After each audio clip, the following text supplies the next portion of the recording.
tick tock, tick tock, tick tock, tick tock, tick tock, tick tock, tick tock. 7 seconds have passed away.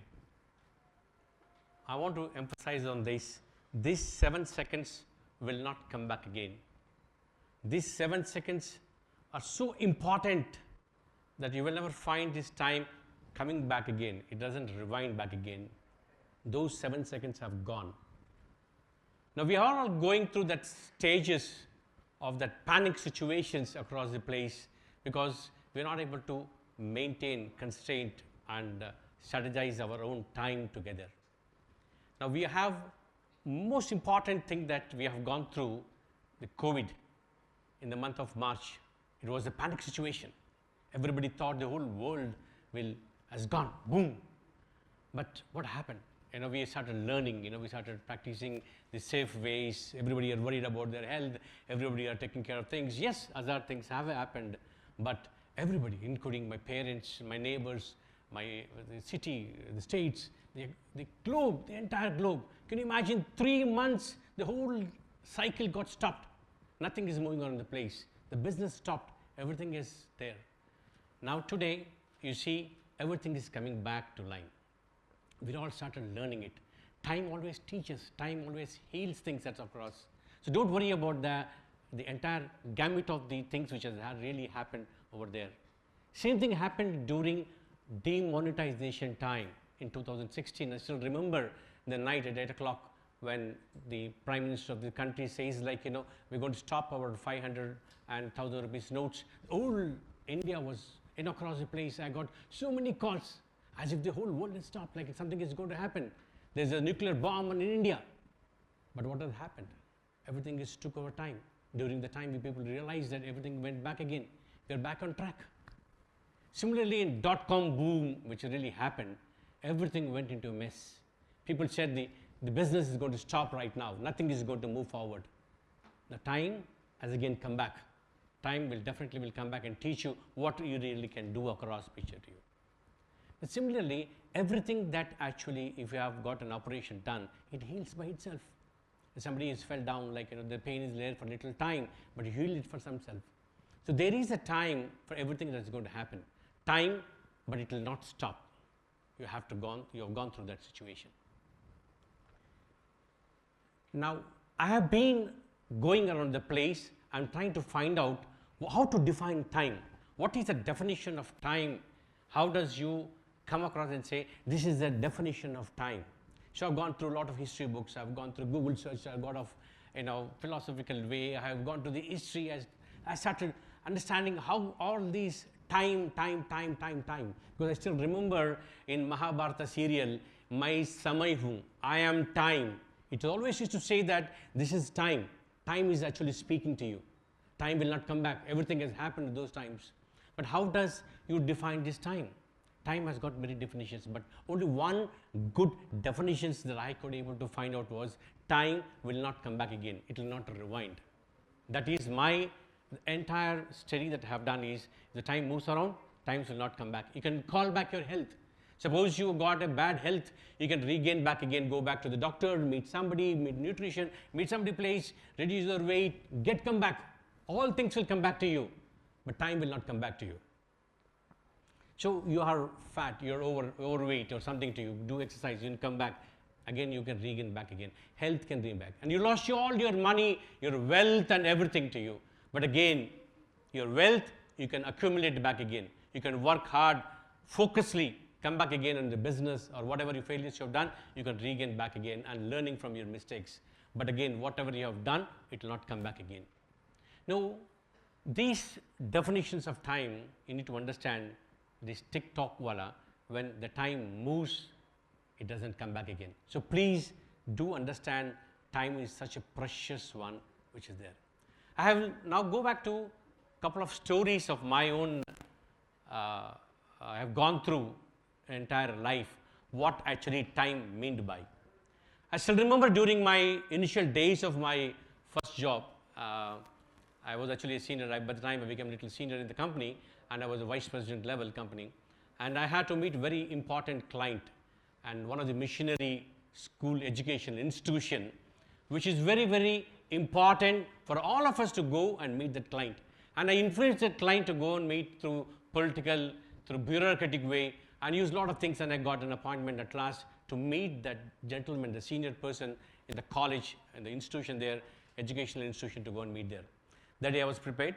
We got a time meeting at 9 o'clock was the time, and I started from my place, and I had to pick up my other colleagues from other place. So I went, gone, and I picked them up. But I knew that, we always had excuses. We always have in life to give an excuse. For anything that you can say, you have an excuse. You can say, sorry that I was not there. So though I was without ready for the time, and we just walked inside, and I picked up my colleagues late, and because of 9 o'clock an appointment, I had been inside his room. I just walked inside along with my colleagues. They're all software guys who want to represent it there along with my team, and I walked into his room. The moment I walked into the room, he looked at me, and he just looked at me, and he looked at me, he said, who? I said, we have an appointment with you. He said, your appointment is at 9 o'clock. You're at 9:40. Get out, he said. I was taken aback because I was senior employee, and I was known, my fame was so great that in the company that wherever he goes, that I'm going to get business out of the company. My ego was hurt. My team, more than anything else, my colleagues who were with me, who are my junior colleagues, were looking at me like, what the hell has happened? That gentleman in front of the entire committee over there, standing there in the big boardroom, he asked me to just get out. And he told, sir, I'm sorry. When again the way of my explanation was, I'm sorry I could not able to make it for the meeting because of these reasons. My traffic was jammed and everything. He said only one thing to me that day: if you're alive, you should be here at 9 o'clock. I was taken back. That was a word that in my life I heard about it. When you're alive, you should be here. And I went back and I asked my colleagues to go away. And I just sat there. I don't know what to do. And from 9:40, we never had breakfast. And I was sitting there in the same place outside the veranda. And whenever this gentleman was walking around, he was saying like, and the people said like, sir, we don't go, you can leave right now, after later time you can say. I said, no, I just wanted 1 minute of his time whenever he's free. So they let me sit down there. I was watching there. Every time he's walking around the place too. At around about 5:30 till in the evening, I was actually, whenever he's coming, I'm standing and going around the place. At last I got his appointment, and he said at 5:30, he said that day was actually Monday. And he said Friday at 8 o'clock. I said, okay. I moved back and I came back. I didn't say anything. And you will not believe, I still remember I have purchased 2 alarm clocks. I went to the market, bought my alarm clocks. I had already alarm clocks in the house. And I put 2 alarm clocks in front of my mother, and 1 alarm clock at my place, 1 at my sister. And my neighbor who was going early in the morning walk, I called him, I wake him up, and I said like, tomorrow, next day morning you're going there, please wake me up. So I made sure that Friday was completely ready. And that day I ensured to get up at 4:30 because I was not able to sleep. 4:30 I got up, and because I was very influential order to our company, and I took all the way. I didn't take any risk of the anything on the road which is going to happen.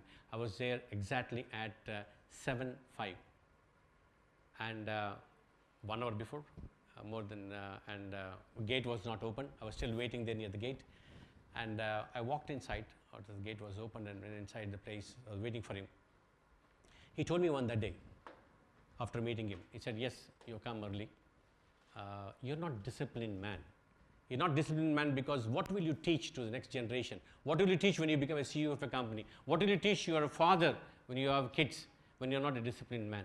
Time, you don't value time. That day, for your meeting, I had to get up early in the morning, finish 2 meetings because he had a periodic meetings. I still remember that institution had periodic meetings, very, very disciplined institution. And I had all the things to follow. I was waiting for you from 8:45 onwards, and you were never bothered. That is the day I realized that this is the time which is very important. And the second important question, and one more incident happened in my life, was an American embassy visa. So I was a student. I was just passed out in the initial days before this, my job, And I wanted to go to America as everybody were trying to go to US. And I went, I planned, and those days the visa office was at South India in Chennai, Madras, and we went there all the way early in the morning. And my visa paper, like, I booked everything was there, my passport copy, my certificates, everything was there, and I entered inside after a long time because we were waiting there from 2 o'clock in the morning, and we went inside, and there was a token number, and the token number was, I still remember, 261 something, which is there on the displaying the name, and all the other tokens were taking a long time, and they asked me to sit there at one place, and that line which I was standing there was a huge one, and it was taking a pretty long time. Then somebody murmured me and said, this line, the lady who was standing there, the visa officer is very strict, and you will not get a stamp, because she was getting rejected stamps. I said, oh my God, what should I do then? I was looking at the place.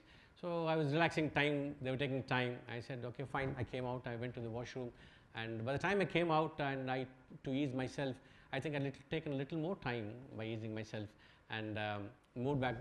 My number was actually gone. And there actually the next number came, and I asked the officer, what should I do? He asked me to go to other place, the other line. And I stood on another line. And there was some problem, and fortunately there was another person who was actually giving visas to somebody, and all of a sudden the lady who was actually giving, not stamping the visas, came to other lane. And she was there in that my lane. And she just came back. I was unfortunate, and there were some issues in front of me, some 10 people in some software company with fake certificates. Something issue happened, and they took my passport too, and they said rejected stamp or visa. I now lost all my dreams, which was going to US. Everything, all I had, the fortunate place to go there. This was the most horrible thing which has happened, because all my friends were there in US. I missed the opportunity. Probably, US missed the opportunity that I feel right now. I can't be the president because you should be born there. At least I would have been a mayor, I would have been in US right now. Then the next incident was very tricky. When I came back to my office, I became an entrepreneur, started back, my journey started as an entrepreneur. So I was, during my journey of my entrepreneurship, there was a very typical thing which has happened. Time was again a constraint because of so many issues in my hand. I never was disciplined to go to the airport on time. And one day, and when I went there, the Indigo Airlines when I went there, 3 minutes, 2 minutes, 5 minutes, I don't remember. It was very less minutes. They didn't allow me inside. The time was over. So similarly, in the same year, I almost had 16 times I missed my flights for different episodes. And end of the day, in a year, my auditor came back, my CFO along with me, he said, though I was the owner, I can take a decision, I can bypass it, I can process it, but the guilt is still there with me. When he said one thing to me, he said, sir, you have spent 4,48,000 rupees more on your tickets the entire year, which would have gone. You are not disciplined. This is a salary of 4 people. Salary of 4 people in the entire year you are paying, which you spent on your tickets. That left a guilt in me. If you are not disciplined life and time, if you are not caring of time, what is going to happen to you? 4 people salaries that I spent on my tickets, it was not good. And the other last incident which happened in my life, I still feel guilty because I had a cousin of mine, and she was like godmother to me, and I was studying in my college days, she used to help me out and everything to you. Suddenly she fell ill, and she succumbed, and she passed away. And I got the message, and the message was, I was ready. I said I wanted to go back and meet her and see her, at least in the hospital. But they brought her back home. I said, let me take some time. So I took some time in the office here and there. And by the time I went there, I thought, basically it'll take some time, to people to take it to the burial ground. But I went around the place, and I've gone there to the house. They said they're already gone. They left. So then I took my car again. I started driving back to the place. By the time I went, I could not see her. Everything, all the process was over. I could not see her face at the last moment. The guilt, even today, when I sleep, I feel that guilt because I was not disciplined. The time is such a valuable thing that 1 minute, if it have saved, if it have been early there, everything would have been different. So time is something that you need to realize how valuable it is. It's only that you people can find out, like, the runners, the sports persons, the doctors, they come back and say, like, you brought this patient on right time or else you would have been dead. What does that mean by a life? They could be able to save it. If you're late, you're not able to save the life. These are all very, very important things. So time is something that which is all running around the place. When you wasting time and feeling sorry. Most of the people that I realized, and I met so many successful people, and many of my people in my entire community as of now, I've been talking, and I've been writing down many times, how do you evaluate time? Wasting time feeling sorry, guilty. You waste all of your time. Half of your life is wasted because of you're guilty. Don't waste your time there. And the second time is stay away from change. Shy away from change. A lot of people don't take that change. The change is something that you need to understand. So time is what was important across to them. Focus on things which is you can't control. And don't worry about pleasing everybody. Everybody changes here, pleasing everyone, pleasing everybody. Fear of taking calculated risks, and dwelling upon your past, and don't saving mistakes again and again. And please don't think about giving up your first failure. All entrepreneurs do that same mistake. So these are the things that you need to understand. Time doesn't come back. Time doesn't rewind. Your tick-tock, tick-tock, tick-tock still always there. Remember, time is very important. Time is precious. Thank you.